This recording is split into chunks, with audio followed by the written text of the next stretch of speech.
Welcome to the Grappling Grappling Rewind Podcast. Welcome to this week on the Grappling Rewind Podcast. This week's show, we are going to recap Fight to Win 216 in Honolulu, Hawaii. We are also going to talk through the Grappling Rewind, really best moments of 2022, our end of the year awards, and just generally talk about the nominations that we had, as well as what we thought the best moments of the year. So the criteria. So before we get into that, let's do news. As always, I'm your host, Maine, joined with the co-host, Miranda. Hey, Miranda. Pretty good. How are you? Doing good. Just a little scatterbrain there on the intro, but doing pretty good here. So end of the year show is always fun. It's always a lot of stress getting it together.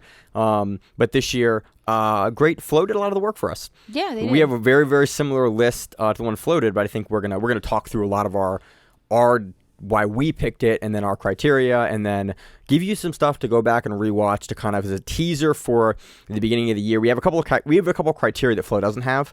So ours is match of the year, submission of the year, upset of the year, which is always one of my favorites, and breakout of the year, which I think is the topic that I am most excited to kind of run through and talk about. So before we get into that, do we have any news this week? The IBJJF Grand Prix was announced. Oh, the women's GP. Yeah. March 3rd in Austin, Texas. It's women. It's heavyweight women and lightweight men. And it's Dalpa versus Azaki Bahens. I said it good. I said it good the first time. Azaki screws us up because everyone, like, she's Bahens. like three different names that are commonly used, like interchangeably, like Azaki Braz, Azaki Bahens, Azaki Bahanis, and like people will give you different names, and then they're all the same guy. Well, that's the super fight of the that'll be a fun super fight. I'm excited to preview that as that gets closer in the next couple of months. In not this week, we're previewing, but the following week, this next week, we are previewing IBJJF 2023 European Championships. It is the first gi major of the year for IBJJF. It's in Paris this year. Yes. Usually it's in Lisbon, Portugal. Yeah. This time it's in Paris. I don't know why it's in Paris. I didn't actually realize. I didn't think about that until just now of why they changed. Yeah, I don't know. Maybe they're trying to move it around. Yeah, I have a teammate that's going, and he was like, "Going to Paris." I went, "Does he know where it is?" Yeah. And then I was like, "Yeah, of course he knows where it is. Well, he booked the right flight." He's my little. He's in my little competition group. Fuck yeah. The three of us compete all the time together. Yep. You know? So he's going out there. That'll be fun. So I'm gonna talk to him and get the skinny on. Basically what competing in Europe was like. Yeah. Any other news that we have? It's pretty, again, we're right around the holidays here for the US. It's pretty quiet overall. I don't think so. I think everybody's just kind of been training, doing their thing. Mm-hmm. Trying to think. I know B Team, their videos are hilarious. They put out a bunch of videos, just random craziness from both Craig Jones being in Australia and training with Volkanovski. M16 and all them. And then also the guy is here, stateside, doing a ton of the videos about him, them coming out with like a team lotion and all that shit was making me laugh. Oh, with Nicky Rod. We'll talk about that match in kind of the end of the year for Nicky Rod and Gordon Ryan. So let's do the recap for Fight to Win at the end of the show. I want to jump in to the Grappling Rewind, insert graphic here, that I'm not going to make. I almost brought us one of my old trophies from when I played T-ball. And I was like, oh, we got a trophy. But then I was like, no, Miranda has I'm gonna have Josh 3D Pro in this year. So what do you want to start with? Do you want to start with match of the year, submission of the year, upset of the year, breakout of the year? For me, I want to start with a criteria that not a lot of folks have on their end of the year lists and make it interesting. I want to start with upset of the year. Because upset of the year, for me, as the year goes on, like, grappling doesn't have a lot of puncher's chance most of the time. So you can see a matchup, you can look and you go, that guy's going to murder the other guy, and sometimes we're wrong. Yeah. But it's pretty rare, and we've been doing this for enough years now. We've been watching enough grappling, the hundreds and hundreds of hours every year that we watch, and we analyze and we train ourselves and we coach ourselves. You have a pretty good beat on who's going to beat who. That is not always the case, and especially in high-profile matches. I have another one to add when we're done the list that we have there, because I just thought of one. Okay. But I'm going to write it down real quick. For upset of the year, here's what I got so far. PJ Barch versus JT Torres, ADCC. Yes. This one is PJ Barch taking... I'm going to give a brief description of him, too. PJ Barch taking out your two-time returning ADCC champion. PJ Barch not as a trials winner. Yeah, this was my number one when I came to upset of the year. This was immediately what I thought about. Yeah, this is, I think, the top of everyone's list for the group. We have Haisam Rita versus Roberto Cyborg Abreu, ADCC round 1. Again, Cyborg, a former ADCC champion, and Haisam Rita coming in as an invitee with kind of a very, very good record, but hot and cold now and again, and was on beating Cyborg in 26 seconds, 40 seconds, like very, very quickly in ADCC. We have one that I added, Mike Gavao versus Lucas Hulk Barbosa. Yeah. This was a gi match, and this is one that was like it's on the list because I think people expected Hulk to win here. Like, hey, Mike is a new guy; he can definitely do it. But they expected Hulk to kind of brutalize to big brother him and to put the pressure on him and to slow him down and to have that veteran savvy versus a younger, newer black belt, and especially in the gi. Yeah. We know Mike is good in the gi. Hulk is world champion. Being able, seeing that matchup actually play out, I think I was very surprised, especially in the way that with the submission over Hulk is sort of why this makes my list, because maybe he would beat him. I did not expect him to submit Hulk. No, I did not. Which was either. That's why it's on our list. Then we have a couple. No, because we've also seen, just to stay there for a second, we've also seen people people give Hulk a bad, or we've seen Hulk go against people that are much more size, like Mateus Diniz. Like the two of them, we've watched them battle. Gordon. Like the matches that Hulk had with Gordon, very similar size. Gentlemen that are larger than Micah and significantly more experienced than Micah. I maybe wouldn't argue more, but more experience as black belts. Yeah. Micah's young, so I don't know. I mean, would you say Micah has the same amount of experience as like Diniz? Diniz has been probably training. No, I would. I mean? Probably not. He's less experienced. I mean, it's not in a bad way that he's less experienced. He just is. He's younger. Yeah. He hasn't been a black belt as long, and he hasn't been training as long. So I think that you're correct there. I mean, correct on that. Next one I got is, so I love this criteria. This category every year, because I always love to put on matches where the guy didn't win, but they did way better than you thought the guy was going to do. And the match that kind of is on everyone's mind recently is Nicky Rod versus Gordon Ryan. Yeah. Nicky Rod allegedly kind of breaking Gordon Ryan's foot with a toe hold during that match. Yeah. Like, for sure, Nicky Rod has the tools to potentially get it done. Going into that match, their previous match was a couple months before and was a minute heel hook victory for Gordon. Everyone's like, very short match. Well, not very short, but it was a short. It was short, match. And everyone went, Gordon's going to do the same thing again because he just did it at the biggest tournament ever in ADCC. So Nick, we talked about on the show, like Nicky Rod's probably not going to be able to make the changes he's going to need to make in like 3 months to beat Gordon.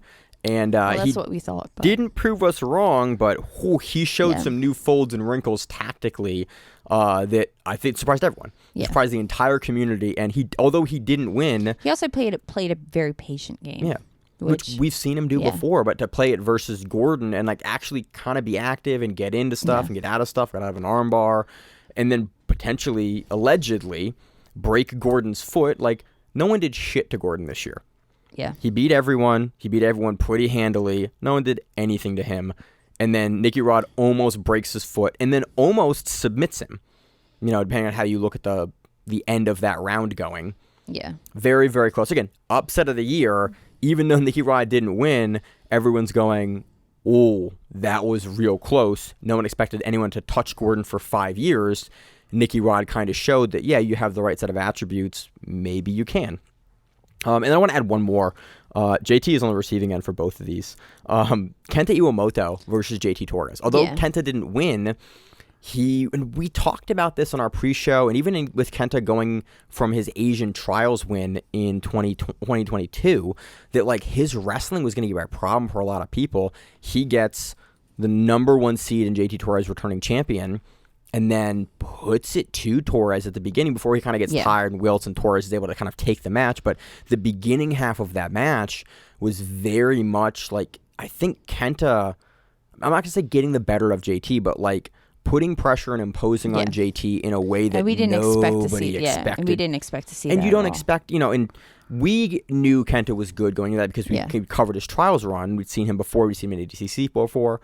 But to be matched up with the number 1 seed and then look as good as you looked versus the number 1 seed as a trials winner, and as a trials winner from not like the U.S., historically that's been less common, and so Kenta really surprised a lot of people, and I think it put a lot of people on, got put on a lot of people's radar, even though absolutely should have been there before, kind of similar to Craig Jones in 2017. Like, you've been on the level for a while, this new performance kind of elevated you and showed people that you should have been there. So not really a winning upset of the year, but definitely like you performed better than you were anticipated to in a pretty significant way. Yeah. Upset of the year. And I wanted to add in the recent Fabricio Andre versus Krelliston. Yeah. Krelliston? Ethan Krelliston. Just because I don't think anybody picked Krelliston in that match. I didn't. And I didn't think he would I didn't think he would tear through him that way. On who's number 1? Yeah. Yeah. The recent. Oh, I forgot. The recent That's match. a good ad. Yeah. I just thought about that as I was sitting here. I was like, oh. And then I was like, oh crap. Who exactly, and I had to we go made back sure to get and the look. guys' names right. Yeah. Yeah, that's a good ad. Yeah, Yeah, 'cause Ethan that's Krelliston versus Fabricio Andre Hokage. Because everybody expected Fabricio to kind of truck through him. Oh, that was a really good match Yeah. too. Oh, that maybe should be on Yeah. match of the year list. Yeah, I think. And definitely then adds my to the final is USADA. USADA versus the IBJJF Nogi. for Nogi Worlds.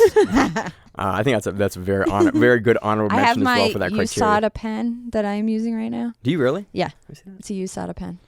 I got it from USADA. Athlete USADA Express. Yeah, toll-free Athlete I should have Express. grabbed a lot more. That's of them. hilarious. USADA had a stand at Worlds or at Nogi Worlds, and they were handing stuff out, and I was like, give me some stuff. And I have sunglasses, and I have pens, and I have all kinds of fun stuff.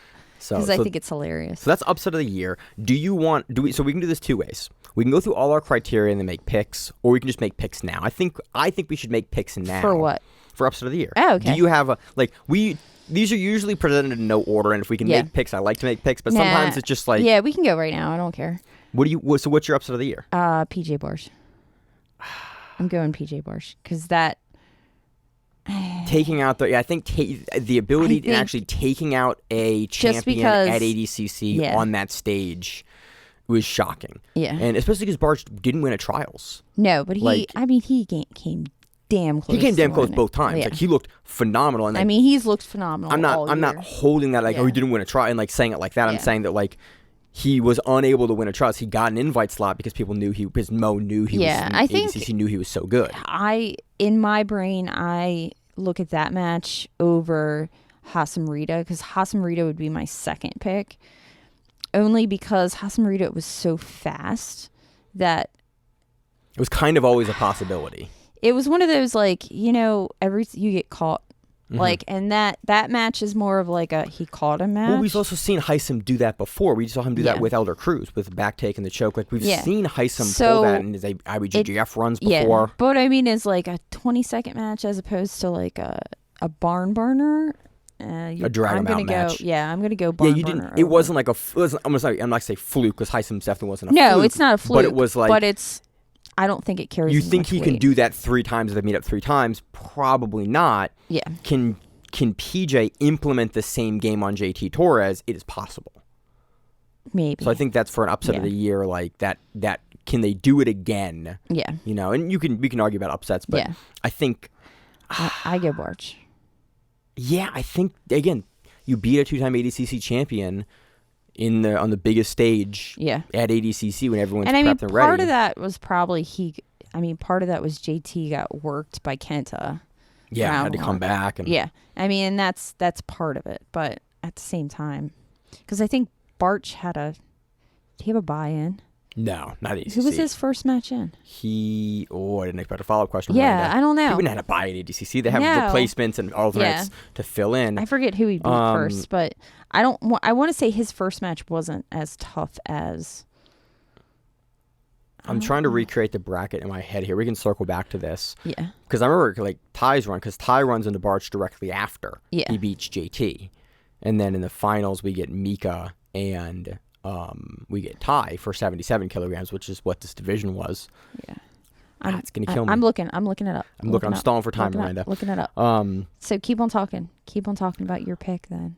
I think I agree with you. Like, that's the pick, just because of the stage that it's on, and it is a performance that wasn't a fluky performance where it's like, oh, you just subbed him in 10 seconds. Everyone can kind of get caught. It's very rare in grappling that happens.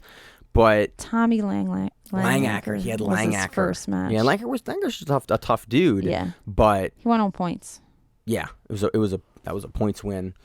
I think I agree with that. Yeah, I want to really pull for Heisem on this because I think like upset, like that was just a shocking moment. Yeah, but I think the dominance of performance for Barch I think is the biggest, and also that he was the current champion. Yeah. And you dethrone the current champion in the second round is a massive upset. As probably your he was below the 12th seed because he didn't win a trials. He was an invite. Yeah. So as a low seed taking out your former champion. I mean, I didn't expect that to go that way. Yeah. But I didn't expect any of those matches to go that way, truthfully. So PJ Barch, JT Torres, ups of the year. Watch the match. It's a barn burner match. It's a crazy match. And I'm excited to see more of Barch. I watched a couple of his Matches today. I watched his match versus Cade. Actually, I watched both of his matches versus Cade. His matches are freaking amazing. He's a great instructor, too. If he ever does a seminar around anywhere, do it. He's fun. I watched both his Cade East Coast Trials match and their ADCC match today, right before the show. I would love to find him. I want to see his MMA matches because he fought MMA in Hawaii for like. He has a couple fights in Hawaii. Yeah. I think just out of curiosity. I think I pulled one of them. I thought I also pulled. He also was what's it called? He was a wrestler in Delaware. Yep. Yeah, he's pretty local to us. So that's upset of the year. What criteria you'd want to go through next? Let's go. You want that one, but we can do that one last. Okay. So let's go match of the year. Let's go match of the year. So Flo kind of nailed these. We're going to read through them quick. Wagner Hosha and these versus... are our picks as opposed to Flo's picks. Yeah. Well, we just say that... I'm going to merge some of... I haven't merged all of them over either on the other sheet. Wagner Hosha versus Isaac Michel. ADCC. This match... So I rewatched this match, and the first couple minutes of the match I went... So a lot of these matches... The first couple minutes, I went, is this match really as good as I thought it was? And then the match gets going, and you go, oh, yeah, it was as good as I thought it was. If you have to think about how we were watching them, we were trying to watch 3 matches at the same time. And so you would watch one match, and then you would watch the other one, and you would... Because we were live at ADCC. Yeah, and you were bouncing between them. But this was one of those matches that I, like, once you started watching it, you stayed watching it. Well, so I have no... idea what this was also happened. The far side of the mat for us. This was the corner, so this was the far away mat. This wasn't that match when we were directly in front of that match? Weren't we directly in front of that mat?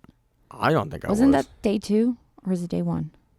ADCC is one giant blur of 3 days for me, and I don't remember much. I want to say this match was day 2, and we were directly in front of the match. This match was crazy because it was... I watched this match again, and I went... You can make an argument Isaac wins this. You can make a strong argument Isaac wins this. You can also make an argument for Wagner as well. With the ADCC criteria and scoring, it's a very close match. They both have great moments. And this is one that's actually really interesting to watch because you have to really understand what ADCC is looking for their scoring. And their initiation criteria comes into a big play here. Like if you're countering something that doesn't necessarily score very highly in the judge's opinion... versus if you are like actively pursuant in something, or it's a very... Miranda and I have both been to a couple of rules seminars, and we got certified as Class C referees and judges for ADCC. It's an in-depth process to understand exactly what ADCC is looking for, and then I did all the matches at the U.S. Open for ADCC. Okay, I'm completely wrong with this because this was day 1, so... Yeah.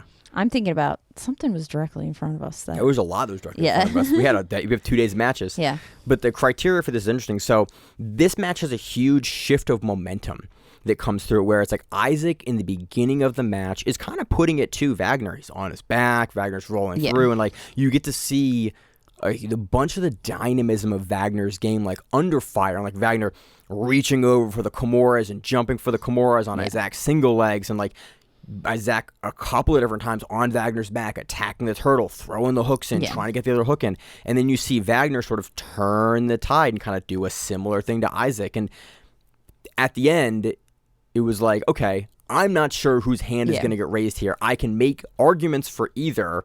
And I think a lot of people make a stronger argument for Isaac. In the moment Wagner takes it, at the World Championships, I'm not gonna argue that in the moment.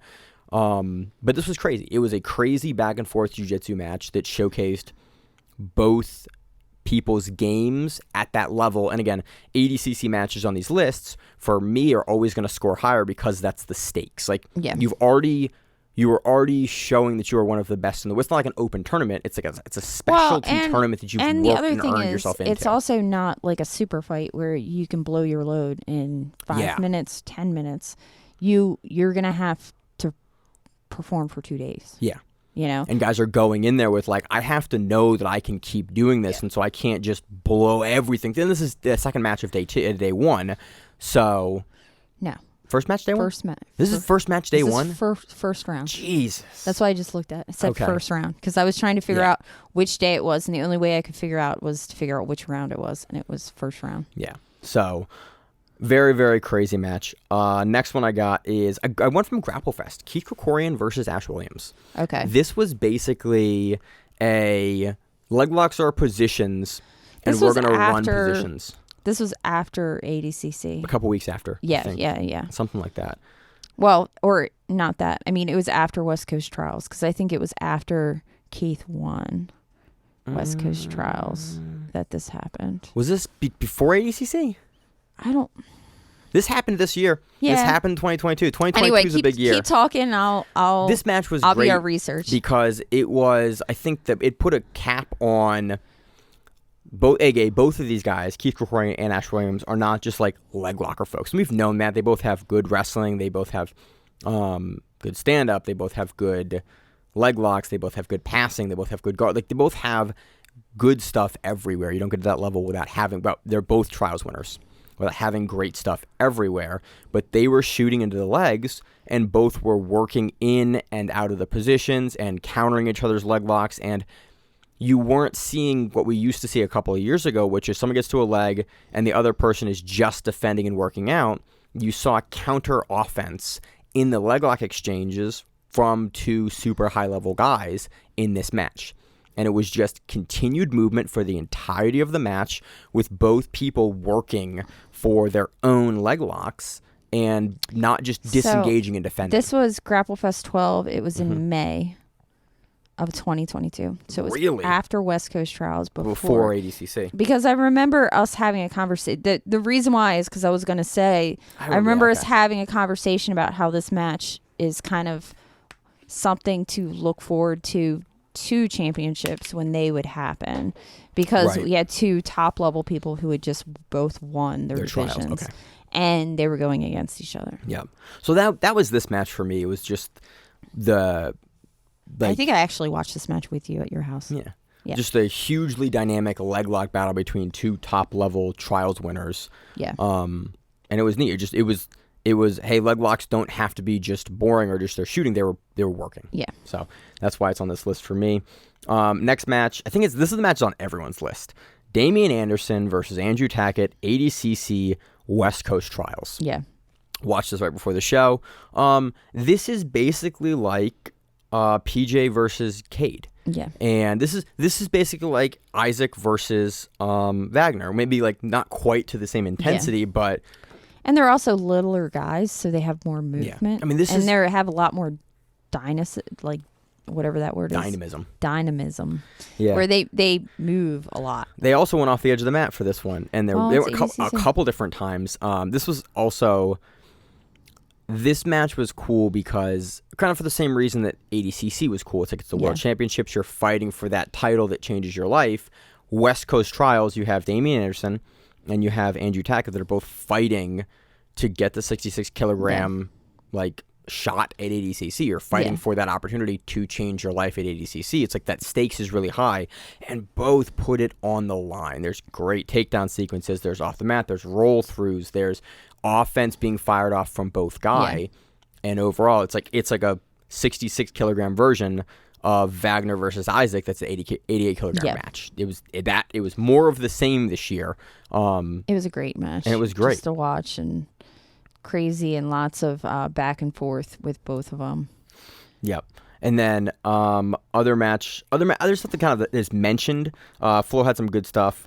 The Gordon versus Penna match is on Flo's. Oh, sure. What other match on our list is Murgali versus Ty, Rewatch this again. First 3 minutes, I'm like, oh, I'm not sure. And then it picks up. Well, then Ty's like, fuck this shit. Ty's like, hey, man, this is for all the big-ass marbles, mofo. dog. I'm going to go after him. We're doing it today.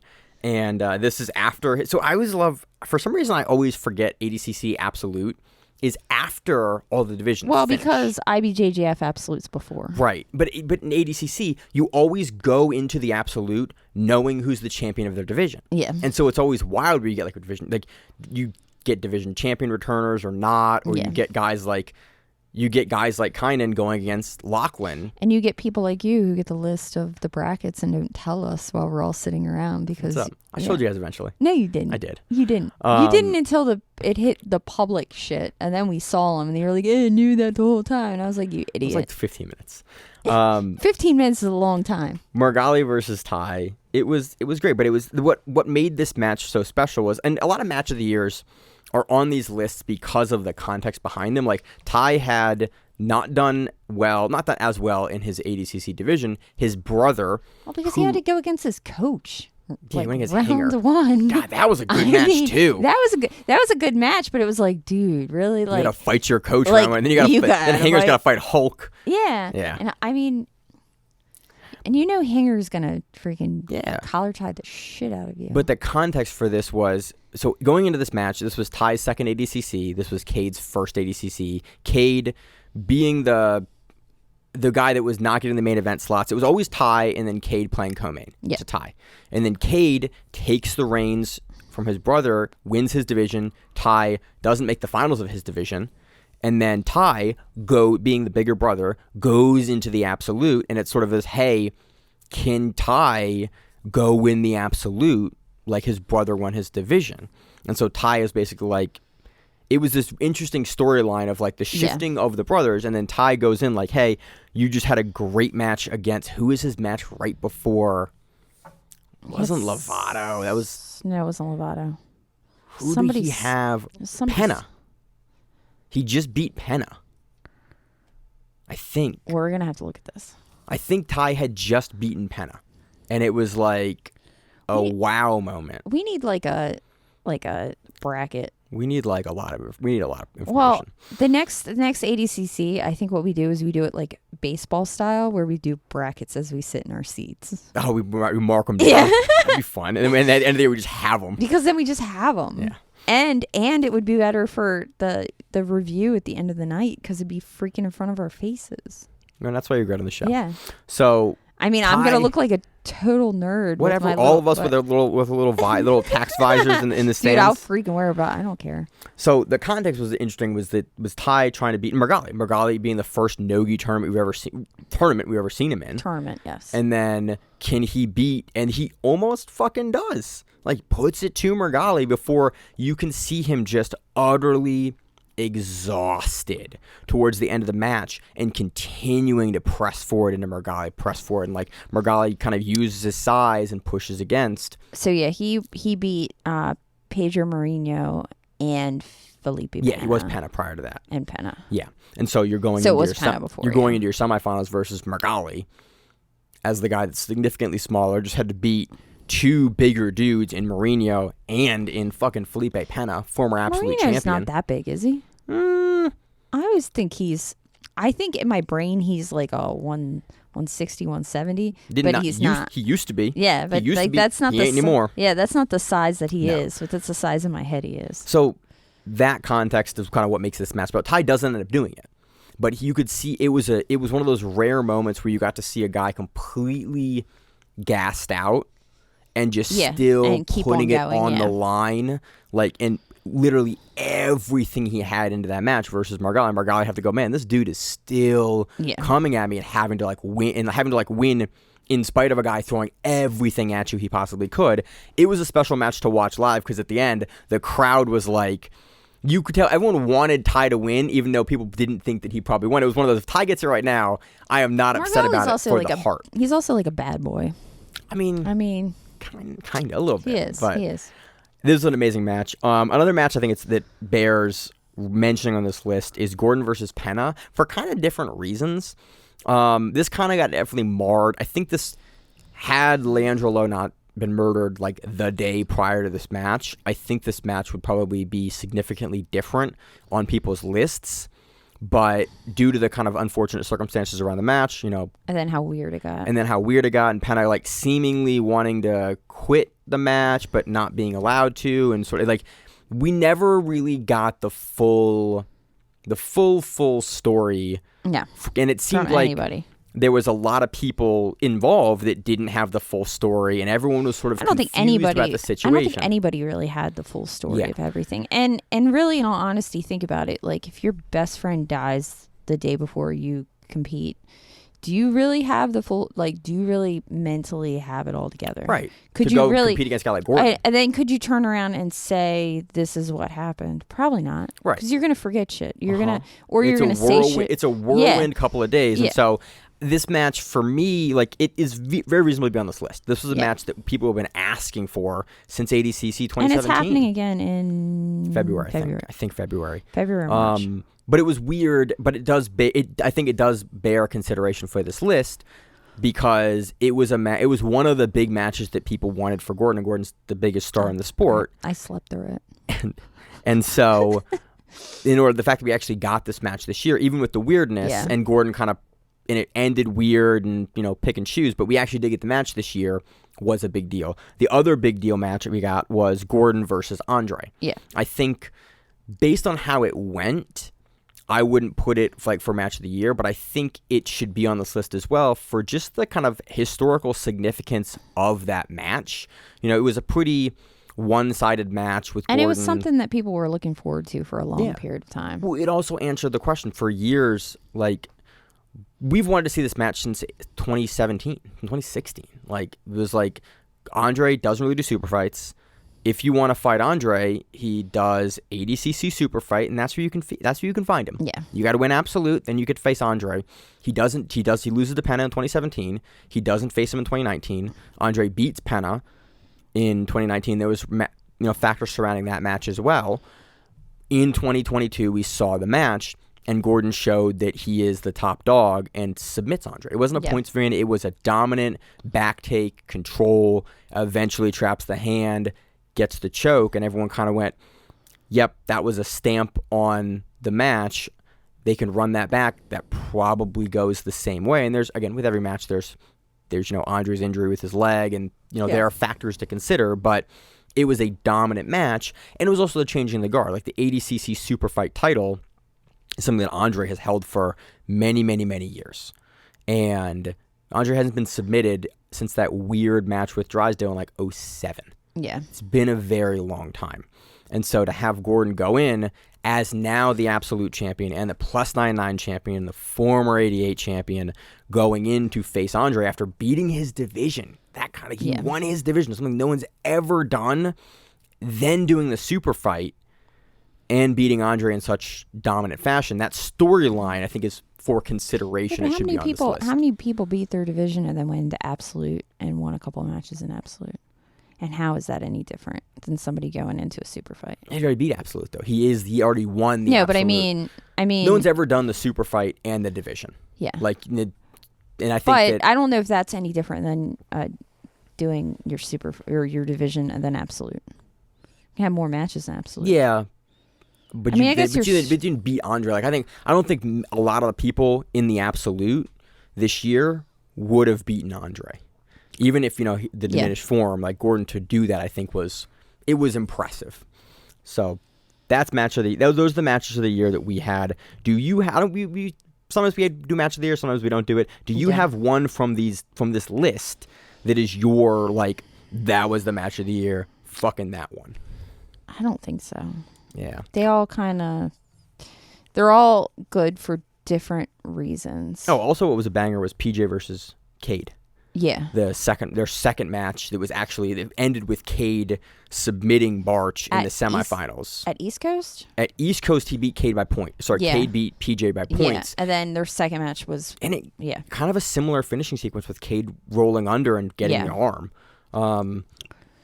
Absolutely wild match. And given the context of Cade and PJ's history, and now that it's at ADCC, But the reason that I don't think it's as high is because it was a rematch. Like we've already seen Cade I don't know. beat PJ. I don't know if I have a match of the year, but maybe. I have to think about that one. Maybe I'll revisit that one as I think. We'll circle back to it. They all kind of blend after a while. Right. Not blend. They all have their different reasons. I just don't have more weight, I think, to any of them. And because of my opinions on certain things, like certain matches I just don't care about. I think that's always why it's fun to do this every year, is because it makes you weigh, like, we all kind of weigh like an IBJJF Open win versus an ADCC World Final win, but but those are unspoken but spoken like criteria where it's like, yeah, man, there's more weight to certain things and certain people. You have a great blue belt finals match, very different context than a black belt world finals match. It's like they're on different stages, and so the ones that are on the biggest stages are the ones that we sort of consider because of the weight and the context behind those, because those are what make kind of match of the year criteria and contenders.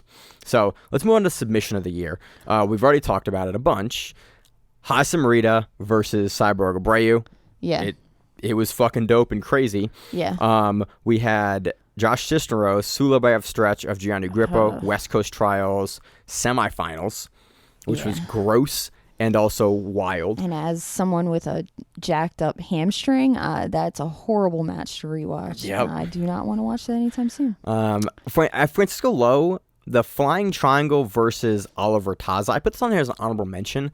It was a wild sub. It was at Nogi Pans. Yeah. But it wasn't in the finals. It was in like a lower round of Nogi Pans. And you've rolled with.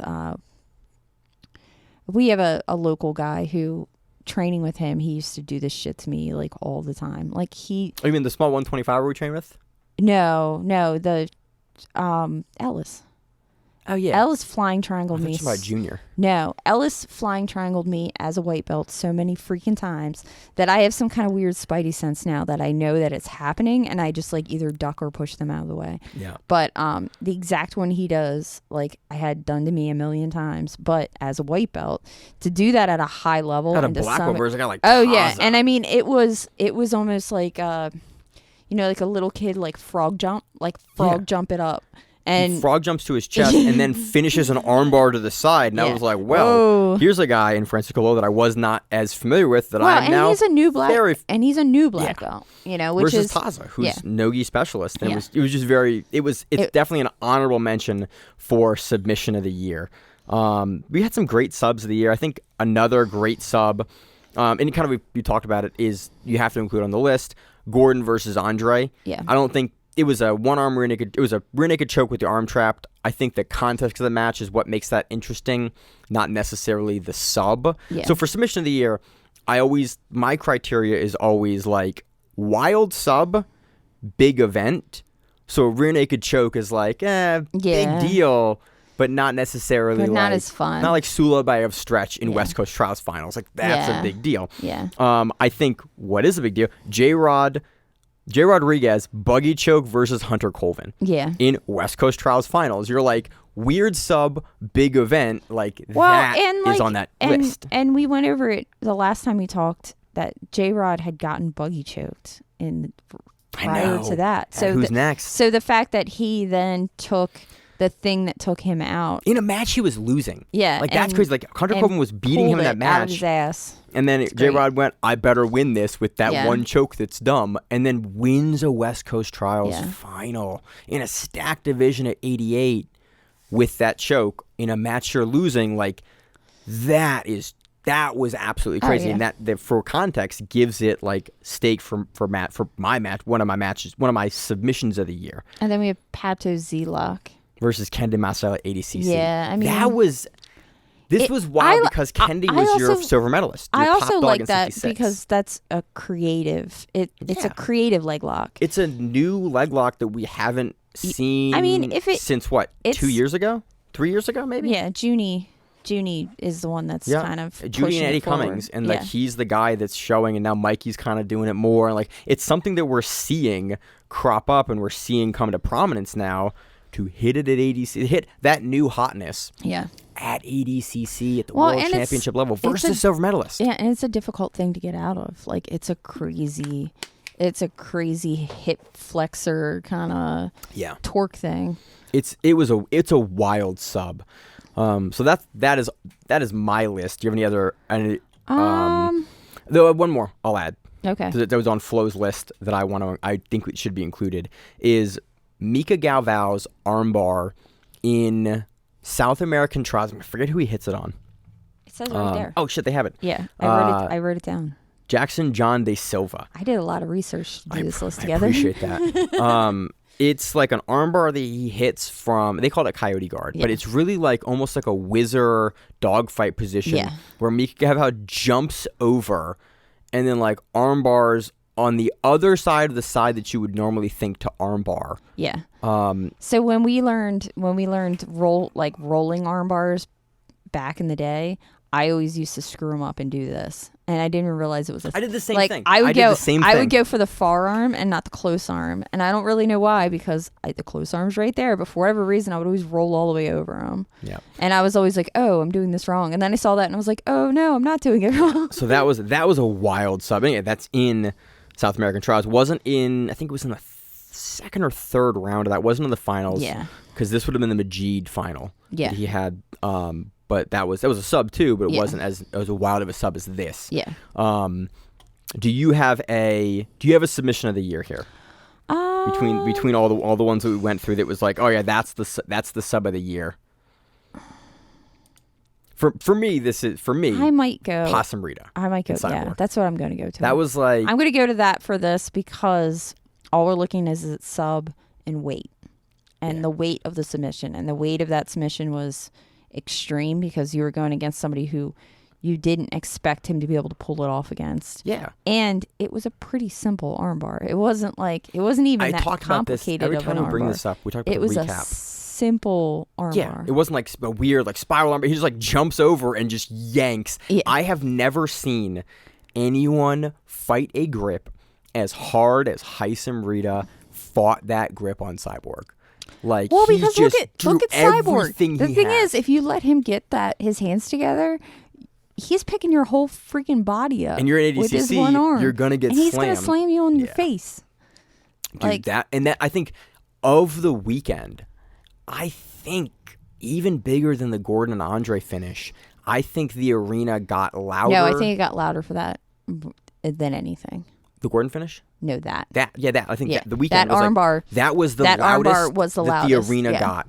And when I rewatched, holy shit. When I rewatched it, I had I watched it and I was like, holy shit, that was super loud. Because I mean, it was loud when you were there, but you were also screaming along with it, so it didn't really matter. I made a note of like, because I was at events like to figure out like what's the hypest the crowd gets. Like when Gordon and Gary walked onto the mat to fight each other at ADCC 2019, it was deafening. When Lachlan submitted Kynan, it was deafening, and it was like those were two of the biggest like moments. When Gary was fighting Gary and Najmi, when he hits the thing in 2019, it was deafening.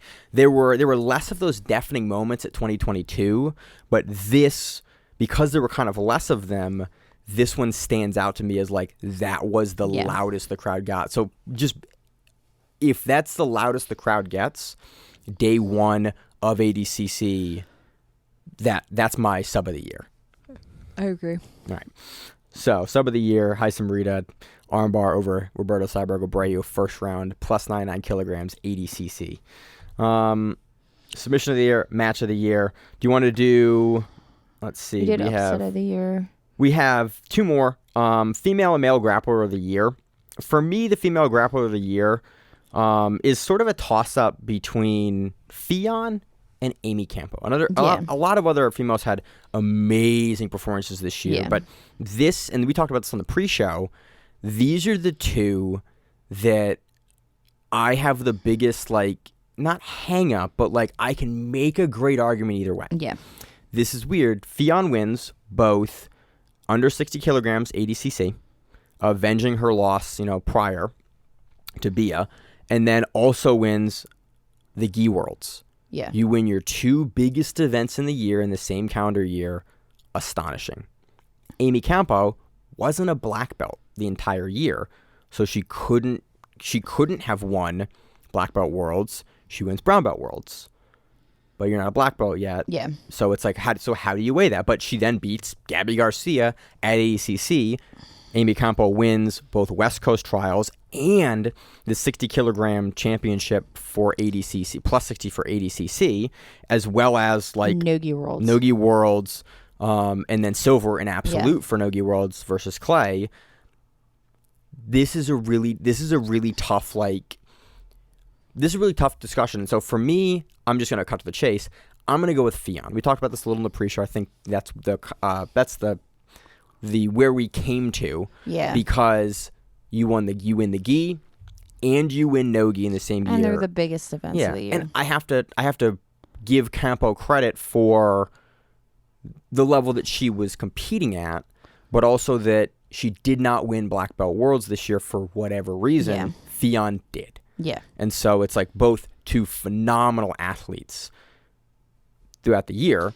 Yeah. But Ffion takes this because you did them both. You had the double. Yeah.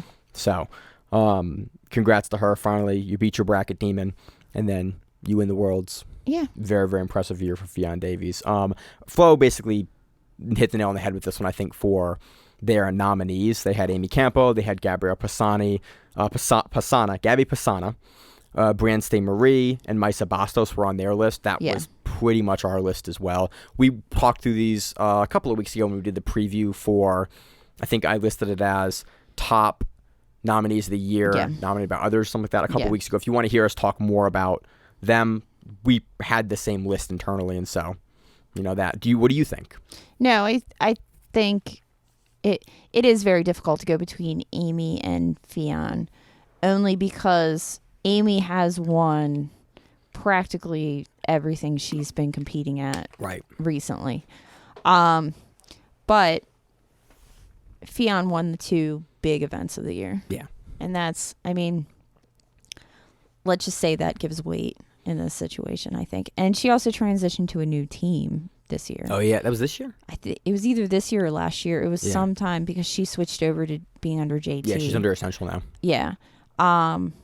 Which can never be the easiest transition in the world. No, especially with the context. Yeah. So to go and have success there and do it. Yeah. And now JT is no longer the champion and you're representing Essential and you are the champion. Yeah. It's kind of a neat. It's neat that Essential retains a champion, now a female champion, which is, there's only two of those. I think it's really, really cool because men, there's a bunch of men's weight classes. Yeah. Women, there's two. That means you're like the other best woman in the world. It's one of those two. So it's cool. It's Campo or Davies. So great year. Male Grappler of the Year. This one. Didn't we kick Gordon Ryan out of this division? I didn't. I think we did. We did for, it's like he's the shoe-in for this. You win your weight. You win the absolute. So you win the. You win the super fight. You stay undefeated and you sub everyone acting essentially. Like you're the king of the world. Yeah. But I don't think he should be part of this. Well, it's weird though, because it's like, I don't. Yeah, he beat everyone, and then you move on. So I think I think he needs to do something more, and I don't know exactly what that is because there is there's nothing. There's nothing more. You've conquered every mountain. Unless we start doing like Shark Week, like Gordon Ryan versus Great White Shark. Gordon Ryan versus both Rotolos back to back to back to back until one of them beats. Like, yeah, I think Gordon takes Male Grappler of the Year. He's done a ton this year. He's won everything. You can't ask for more. Now let's discuss the other folks that have done great things this year. I think it's a more interesting discussion. Personally, I was just going to take him out of the division. Cade Rotolo. He doesn't count. ADCC champion, 1FC champion. He is pushing the sport forward in 1FC while being a super exciting champion. He goes from winning West Coast trials to going on a monstrous East Coast trials to going on a monstrous run and subbing everyone in ADCC, a feat few people have completed.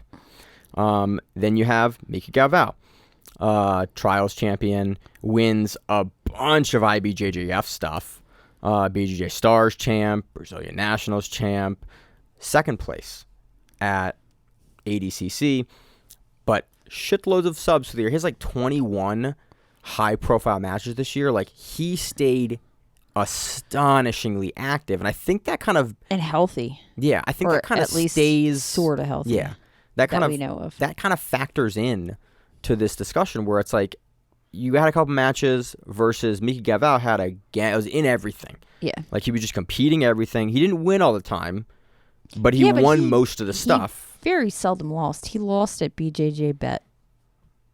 I think that's it. Yeah, and he lost. I think he has a couple, one or two other losses. I pulled this record a couple weeks ago for another discussion. But phenomenal year. Another guy we haven't talked about at all. Diogo Reis, Baby Shark, wins under 60 kilograms at ADCC as the smallest guy. That we all kind of like the Maisa Bastos problem, where it's like you're really a weight class below, if not more, than everybody else, and you still managed to get it done. I was like, that has to account for something. Wins a whole host of other stuff, Brazilian Nationals, South American trials, looked very good. Diogo Reis. Yes. And then you also have Margali. Margali goes from being a gi specialist that has never competed in no-gi. I think that has some weight to it, just because you go from not doing no-gi ever, which I'm not, never competing in no-gi. Let's say it that way, because I don't think he was training no-gi. I don't. Or he had trained very limited. I don't know. I remember the discussion in 2019 when he got the invite. Yeah. Was that like he's not training no-gi currently. Like he's going to start training no-gi, but that I thought that was the discussion that like he literally wasn't training it.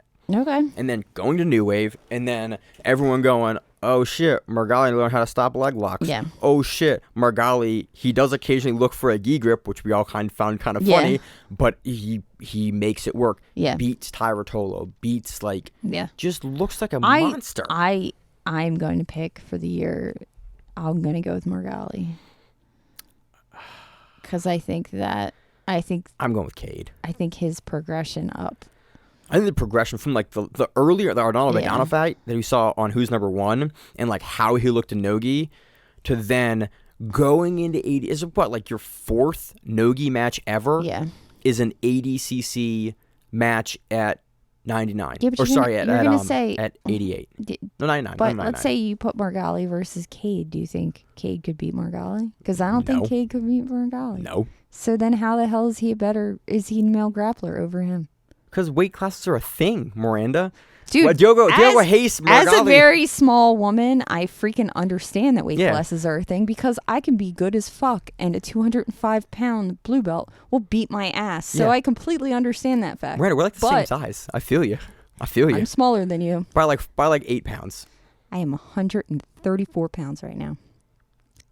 By like 12 pounds. Okay. Anyway, so I put Margali over Cade. So I think it's solid. I see the argument. I'm gonna go Cade just because of all the subs. Yeah. Like you subbed everyone in ADCC as a trials winner, and like that shit's wild, bro. But I think Margali's a very, very valid pick. Brazilian national champion, ADCC silver medalist, and you're like your 7th no-gi match. Yeah. Like I still can't get over that this year that happened. Yeah. This is and that makes sense. This isn't Nicky Rod blue belt. Does that or does not make him grappler of the year? I don't think it makes him grappler of the year. I think it makes it like it's on the wildest shit of the year. Like Nicky Rod silver medal is a blue belt at ADCC, like with 18 months of grappling. Like that is like wildest shit of the year. It doesn't make him grappler of the year, but it does go on like that is wild shit that happened in this weird sport we cover of the year. For me, I don't have a good. I like Cade. Yeah. Like this is a gut pick for me. That's not based on logic. So I want to know if Cade Margali. If Cade loses his big afro, if he loses his power. He's like Samson. Yeah. Maybe. I don't know. We'll find out this year if he cuts it. If he cuts it, we're gonna find out. We're gonna find out. So, I think that's male, female. We have one more criteria category of the year. It's breakout of the year. Breakout of the year. So breakout of the year is always just a clusterfuck to explain like our criteria for it. So breakout of the year to me is basically who. who wins breakout of the year? So breakout of the year, who's on the list, and who wins it are two different things for me. Breakout of the year is who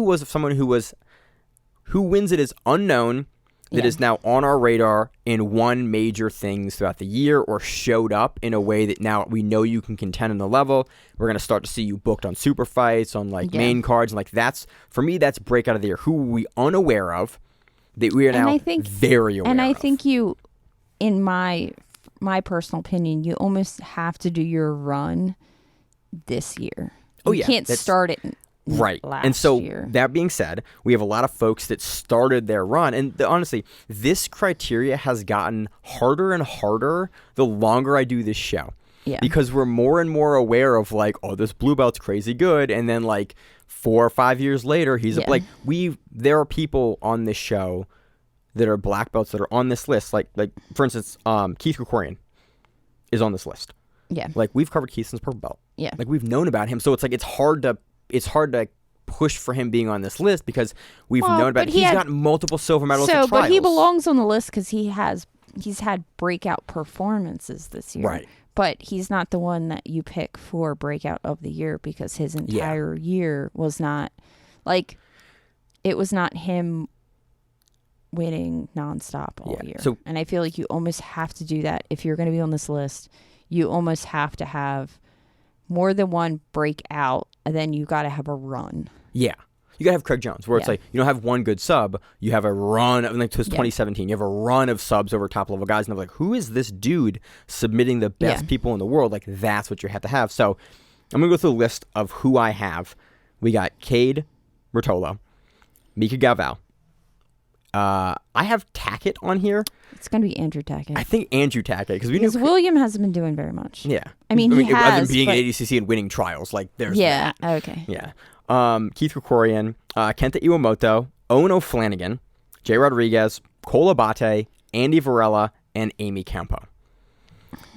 Breakout of the year of like who were, and so this is such a weird one for us. Like, who were we unaware of last year? It's like, okay, Kenta. So who are we going to kick out? So let's talk about why they're on the list. Okay, so who are we going to kick out? Well, let's talk about why they're on the list. Then we'll kick them out. Okay. And then we'll do it. So Cade's on the list because he went from being the second brother. Yeah. To being the ADCC champion. Yeah, and so for me, that was like he went from being, to supersede his brother and be ADCC champion. He went from being on like the undercard to being in the main event. Yeah, for ONE FC.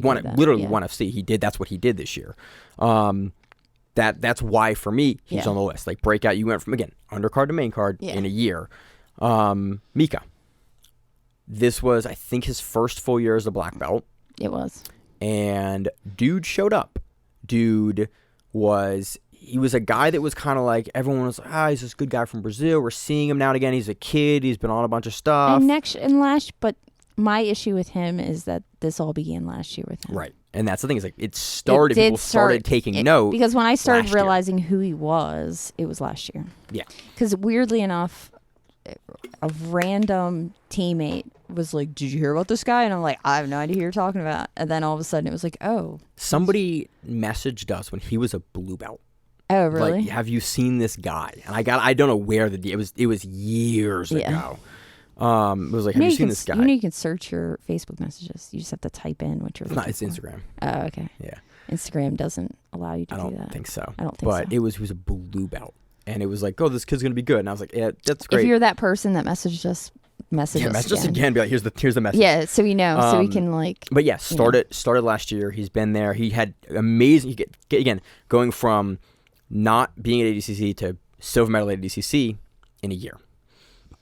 You have Tackett, put on a gang of performances, got his black belt this year, showed up repeatedly. Yeah, and he's done a bunch of, I wouldn't say like mid-level tournaments and just devastated people. Yes. Yeah. And like showed up that he is going to be as good as his brother is. Yeah, and he was always kind of the younger and brother. William Shadow a little bit. Like I always refer to him as the little Tackett. Yeah, even though there's a younger brother too. Yeah. There's Caleb as well. Yeah. But he was always the little Tackett in my brain. And now you have him like going and having these amazing performances in matches of the year contenders where it's, he's on that list now. Keith Krikorian. Keith for me is on this list because he finally did it. This is the year that he won a trials. He's had 3 silver medals in a row at trials. He finally gets it done. He broke through that, although he's already been at ADCC. Like, I can't really call your performance a breakout of the year. I can, but him winning that is what put him on the map. With that being said, Kenta Iwamoto, same thing. Yeah. Former winner, trials winner, wins trials again, and then has that match versus JT Torres where everyone goes, whoa, this dude is crazy. And since then, good. he did Soji, which I heard the backstory to Soji was he had to win Soji to be able to have enough money to come home. Like he pulled one of those. Dude, someone sponsor that guy. Yeah, he pulled one of those, like, I'm going to go to New York and I need to win this shit because if not, I don't have the money to fly back. I hate and love stories like that in sports and combat sports. Like, it's a cool story, but it is unfortunate that guys are in that financial situation. Yeah. But it's wild that, like, you have the confidence in yourself to go, like, I win or I'm stranded. And you're like, that is ballsy. Yeah. So, yeah. I mean, who knows if it's actually true or not, but that was what I heard about that tournament. But Kenta was a guy that, like, we knew we'd seen prior. He'd been to ADCC before. He did, what, Midwest finishers? Was it Midwest finishers or he did one of those Midwestern tournaments? He either did that or the one in Ohio. No, he did submission only. Submission only. Okay. SOS. Oh, that's what he did. Yeah. Okay, so he did that one. Yes, okay. and he looked really good there. He didn't win, but he looked good. He made the finals in that. He did that, and then he did. Mm-hmm. And then he did New York. For me, this is breakout of the year of, like, Kenta versus JT. Everyone went. Yeah, but he continues. That's the thing. Yeah, he does that in September and then continues and gets booked, and it shows that, like, oh yeah, he really is in level. And his trials performance was this year, and, like, his second trials win is this year. And now I think a lot of people. And now he's at B team, and a lot of guys are going. I still say his interview after winning trials is hilarious. I like to wrestle. I like to wrestle. Yeah, Kenta Iwamoto though is on this list. Ono Flanagan, another trials winner. Yeah, and European trials winner, and people kind of historically have kind of seeded European trials winners much lower in ADCC. Ono Flanagan, motherfucker puts up this year, and then breaks Wagner's foot in a match, and everyone goes, oh, Ono Flanagan really good. Who did he have in his first round? I forget who he had in his first round. Because I think Wagner was the second or third round. Wagner might have been day 2. He was day 2 because remember he had his leg wrapped up for. Didn't he have a match after that? Yeah, because he went against. Yeah, he did. He had a match. Wagner had a match after that, but it might have been day 1. It might have been day. ADCC again blends together, but Ono Flanagan's performance. This is why we need to take better notes when we do this. Ono Flanagan's performance at trials, and then moving into ADCC, and everyone realized, like, oh, there's a really dangerous leg locker that has a lot of other options and has really dynamic entries and is hard to he put won away. against Mason Fowler. Yeah. He heel hooked Mason Fowler. Yep. And then I forgot about that. He won against Ribeiro. Ribeiro. Ribeiro? Sanji? Ribeiro. It says Ribeiro of 90-20. Who are we looking at? Yeah, Alexandre Ribeiro. Sanji. Okay. Yeah, he went against Sanji. So, crazy year for Owen on that. They don't have. Yeah, they're missing some matches as well. No, they're also not. They don't have. If it was semifinals, so I can't tell which day it was. Right. Because they're not in order. I think it was day 1. Bastards. Moving on to Jay Rodriguez. Yes. Jay Rod was a guy. He was Nicky Rod's brother. We saw him at East Coast Trials last year. And people were kind of taking note, mostly because he was Nicky Rod's brother. Like, allegedly, he was like, oh, he has better wrestling than his brother. He's more credentialed than his brother. Like, he's the next guy that could do what his brother did. And then he didn't win East Coast Trials. Like, his brother didn't win. And then he goes to West Coast Trials, and he wins it. And then he has a bunch of other matches throughout the year. He does have some losses, like the match to Bodoni, the match to Couch. He has some kind of tough losses. Yeah. The loss to ADCC. But he was a guy that everyone was like wondering, is he going to be on the level? Yeah. Wins West Coast Trials and has that great picture of the standing body lock triangle of legs with the rear naked choke that he wins, that he has in an earlier match at that Trials, put him on the map for a lot of people. They're like, oh yeah, he's not hype. He is following the same and path as and his he's brother. technical. Mm-hmm. You know, He's good. he's not. His brother definitely got through by wrestle fucking people. Yeah, and he talks about You that know? openly. And I mean, that's what I'm Nicky saying. Rod Like, on the Simple Man yeah. podcast, like if you're not listening to that, I keep pushing it. Listen to that podcast. Dude, That's it's hilarious. It's hilarious. Nicky Rod a couple weeks ago talked about basically. He goes, "Yeah, man, I could kind of wrestle. I had a knee cut and a rear naked choke, Yeah. and now I'm doing jujitsu." And you're like, "This is your Did you second hear that silver medal." episode when they were discussing how much ONE FC was offering them? A little bit, yeah. I to heard match? a little about that, but And J Rod got like $5,000. They offered him like $5,000, and he was like, "No." which I would take the money, man. Get on the cards. So, J Rod is now a guy that was on the map. Next person, Cole Abate. Yeah. Again, he wins East Coast Trial. That was last year, but again, He wanted as a purple belt. He was a purple belt. I think he was a blue belt. He might have. I think Yeah. he was technically a blue belt. 16, Yeah. technically a blue belt, gets purple belt, and then goes to ADCC. But he's a guy in winning, and then we've seen him perform. He had some amazing matches on Who's Number One, but he's getting kind of one of those adolescents coming up. It's hard to have breakout of the year for guys like that because kind of like Mika, we've known about him because he's under AOJ. Like he's under great coaching, and they're pushing him. It's hard for those guys to break out because they kind of come onto the scene, kind of like the Ricolos. Like they kind of come onto the scene. We know about them for a bit. Yeah, we've known about them for a bit. Next match, next grappler, Andy Varela. Yeah. Andy Varela, we've seen him on SUG before. We've seen him on other events. West Coast Trials, that dude showed up and showed us that he was one of the best in the world at 77, and everyone took note. And then he started getting booked on even more stuff, and everyone knew that he was on the level because he could wrestle. He had leg locks. He had the whole package. He's long and lanky too. Yep, biggest dude in that weight class. Yeah.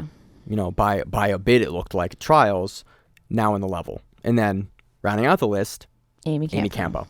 I'm gonna cut to the chase here.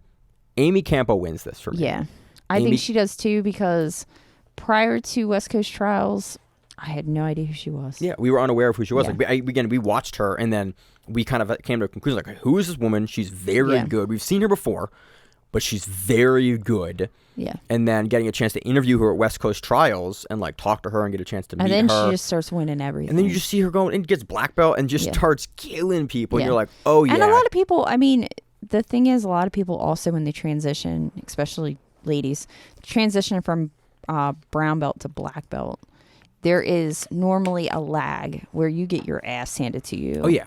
Like, it's weird. It's not uncommon to have a couple of years. Yeah. I mean, it happens. We black belt first year, you come in, like Amy Campo, you go in Murray and do great. But it's very frequent for the women to have like a couple you jump into that years. big pool, and then it takes a couple years. For you because to get the feet under. you're all of a sudden you're with somebody who you're with Bia Mosquito.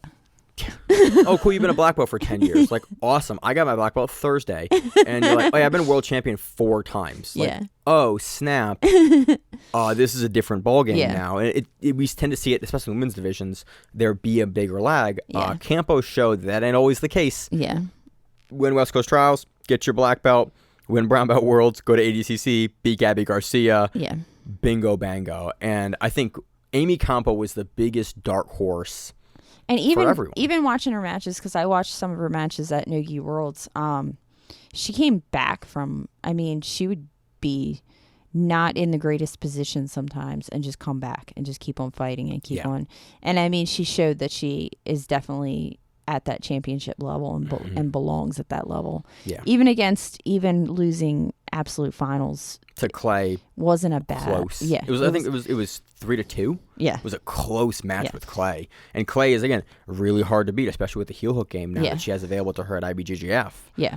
You know, very, very I think Campo I think you as well, right? Breakout of the year. What? Yeah. Amy Campo. Yeah. She was a woman that we were not as familiar with this, coming into 2021 that is now your ADCC champion. Like, you can't get more breakout than that. Yeah. Honestly. So, I think that's all our criteria. Yeah. Grappling Rewind best of the year. Go back and watch some of these matches. Follow some of these grapplers if you're not. This 2022 is going to be another interesting year in grappling. 2023, you mean? I already did it once. Yes. 2023 is going to be interesting. We got East Coast Trials in October. That's coming up. We got 9 months. We're back in the swing of things. We got both I'm emails. gonna do them because why not? Yeah, I'm not gonna do it. I might judge, but I'm not gonna. I'll do East Coast trials and see what happens. So. And then we got the email for the opens. We got the email for the opens. Like, opens are kicking up for ADCC. Like ADCC, we've talked mostly kind of today is every ADCC year, a lot of ADCC discussion happens for best up of the year because it's the pinnacle of the sport. ADCC is expanding. I'm very curious to see what ADCC expands into over the next 2 years in the cycle. They dropped a Canadian event and a Mexico event. Yep. That's the two that I saw. And they're talking about a bunch of U.S. events, and we got the email, and they're built. We are actually seeing the emails for the framework being built to begin to run these events for coaches, or not coaches, for refs and judges. Yeah, and I'm very, very excited. So that does it for this year. Let's move on to the recap of Fite to Win. And we also have to do a preview of the 1FC card that is this weekend. Hell yeah!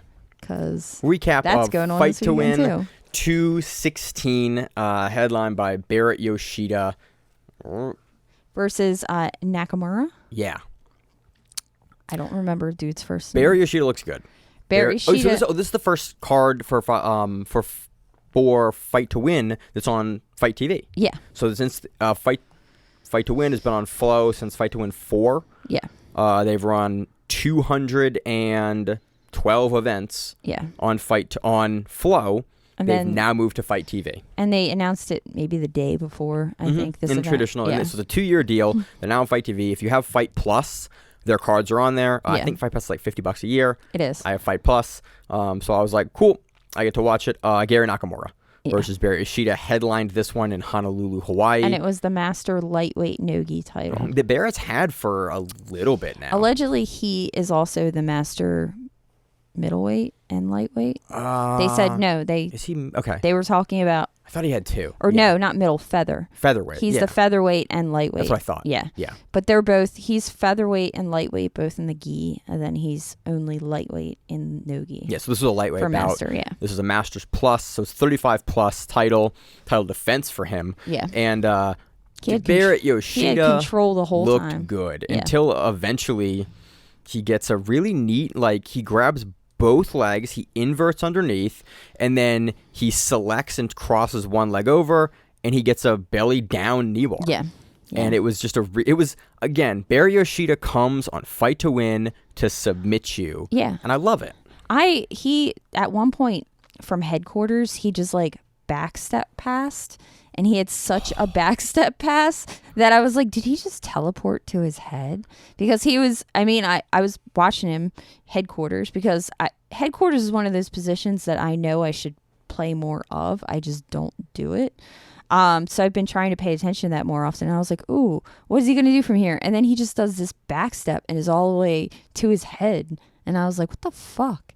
And then that's the kind of the sequence that started it. But it was definitely it was Barry Yoshida in control. And again, moving again, Masters Plus, you're getting older. Yeah. Moving amazingly well. Yeah. And still, again, you're in ADCC Hall of Fame now, and you're still out there submitting dudes in your weight class. He was at Noogie Worlds. Yeah. I judged his match at ADCC Open. Oh, really? Yeah. He was in the Open? He was in the Masters? He was in the Open, yeah. He's out there just doing Good it. for him. And I love it. And his game is not the kind of newer, play for the points, he's out there getting it done, looking for the sub, looking to get your back, looking to, get your legs. And again, I would watch, again, I've said it for years, I would love to watch Barry Yoshida headline every card.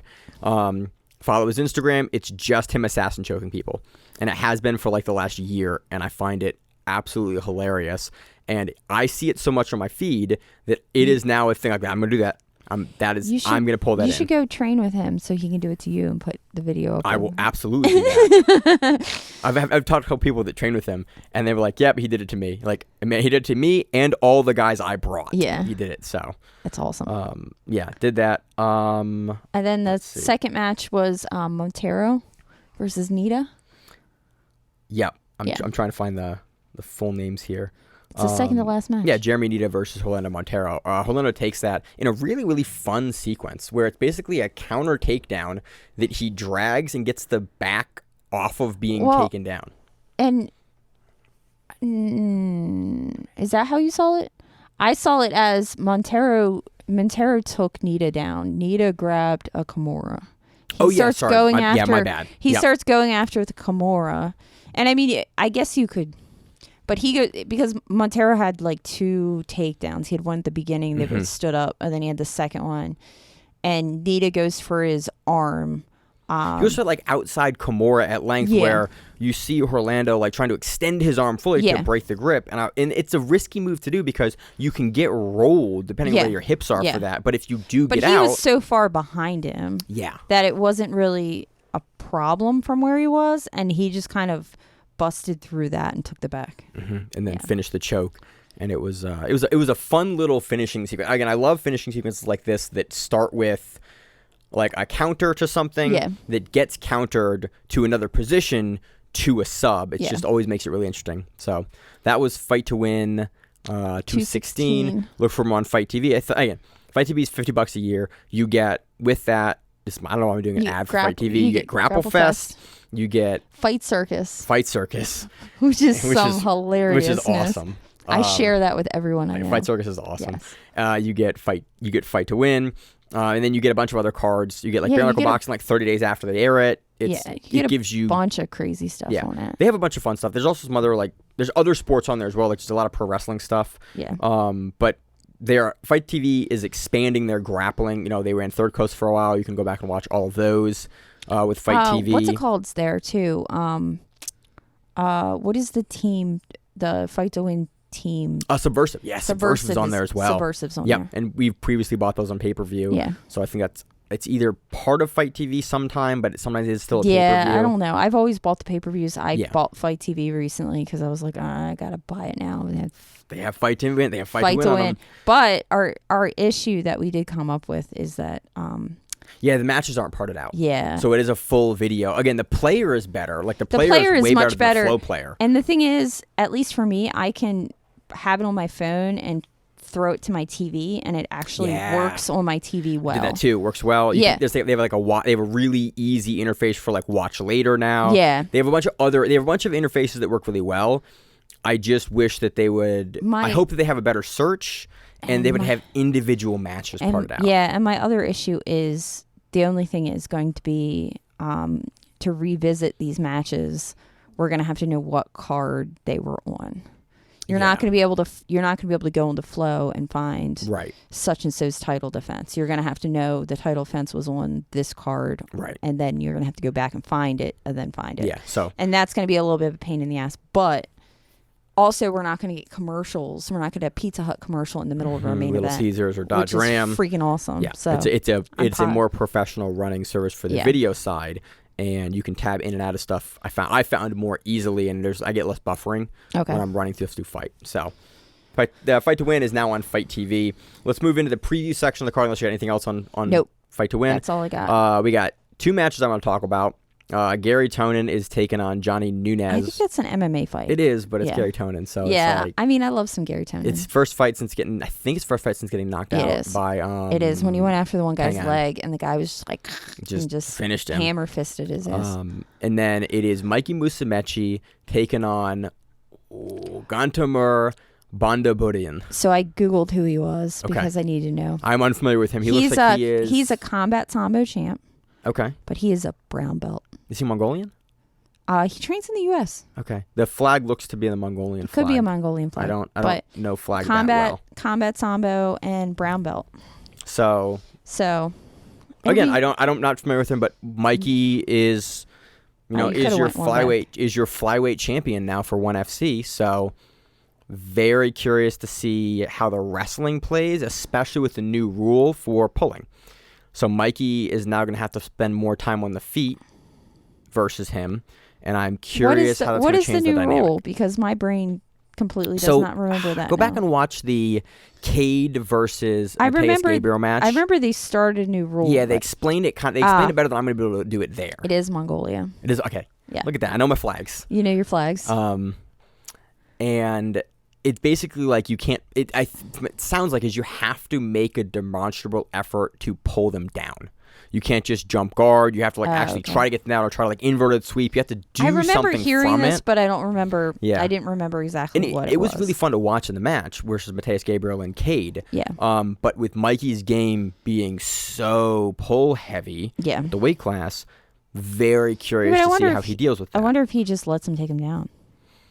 It's possible. I mean, it's also a possibility because if there's no penalty for it, you lose an activity, but the one with the most submission attempts wins. Yeah. Potentially, again, ONE FC is still very much developing their grappling rule set, which I appreciate. What are they going to do if he just pulls? Are they going to penalize him for I think they have to stand him up.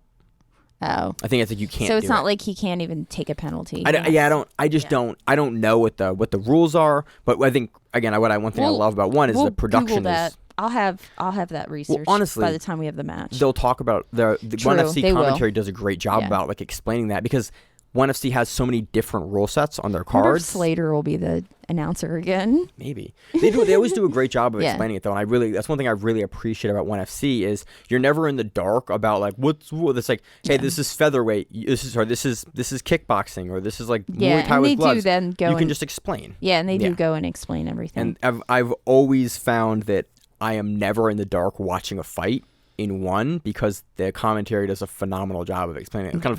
But they're really professional broadcast commentators. Yeah. And now it's on Amazon, Amazon Prime.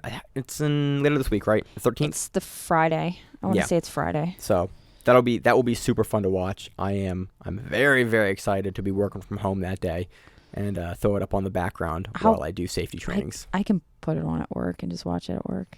So and then anybody who comes in, I'll be like, "Hey, we're watching this. Hey, we're watching this. Watch this with me." So that does it. What do you got? So this is the second show of the new year. We did it on New Year's last time.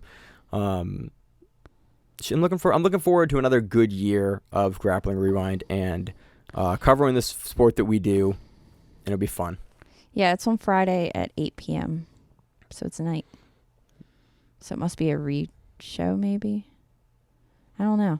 It seems maybe a split card too. They could have the prime and the other card as well. Yeah, but true. This looks like the main card. They always do that weird, and they always do that weird like 2 cards in one weekend thing that always confuses me. I think this is on the main card, but I'll learn this week and I'll figure out what ONE FC's cards look like because now I have Prime Video, and so I realize I'm now in a different point in my life and I have all of these streaming services and I can just go and watch like all of these different cards pretty much at my whim and will, and it's kind of nice. It's kind of nice, yeah. So, it's fun. So that does it. You got anything else going on? No, I just have a stupid hamstring. If anybody has ever torn their hamstring severely, please reach out. Tell me what you did because it sucks and I can't do shit. I'm not big on New Year's resolutions, but I usually make a to don't list. Last year sucked ass for me. So I really could take anything. Anything positive this year will be a good thing. This year I'm making a better effort to do recovery work every day, like stretching and like taking care of my body a little better. Because 2021 had the surgery. This last year I recovered from surgery. Got my brown belt, all the other stuff. You should probably lift. And so that's what I'm starting. I'm starting to do some accessory stuff. Lift with your wife. Because my wife made a resolution to also lift twice a week. Yeah. So now I am doing recovery work every day for a couple of minutes. Lifting is recovery work. And that's not. Yes, it is. But I'm talking about like joint work, like because my shoulder's all torn. Yeah, but lifting, like deadlifts. You don't have to go heavy. Maybe. You don't have to try to beat your wife. We'll talk. Your wife will probably try to beat you. That's the problem. So that's my goal for this year is to do recovery work. Though thus far, 8 days into the year, I have done it. I would like to not have my ass broken, and then I would like to do Master Worlds and Trials. That's my plan. Fun. I'll be at least at Trials. I may go to Master World. Dude, come to Master Worlds. I like Vegas. It's Vegas. We've gone to Vegas like twice last year for ADCC. I'm having a great time. I'm not a Vegas guy, but I can see me becoming a Vegas guy. We know where everything is now. We know where to stay at, where not to stay. I got a raise January 1st. I got 2 more days vacation. I'm just saying. I'm ready. I'll burn those vacation days in Vegas. Why not? It's fun times. Anyway, so. All right. As always in the show, I'm your host, Maine, my co-host, Miranda. And we are the Grappling Rewind Sale and Matt. Whatever it is, stay safe. If you like the show, please consider sharing it on Facebook with the folks at your gym. It's the best way that we grow the show, and we really appreciate it. You can reach out to us on email. We also have Instagram. We have Facebook. We have Twitter. We have Google Plus. Until that shuts down. We have a website. If you have an event you would like to have us cover, please let us know. If you have a name, like most people do, and you'd like to have us stop butchering it, Let us know. reach out to us. The show is also available on YouTube, Spotify, in addition to iTunes and every other podcast service. We very much appreciate your time, and thank you.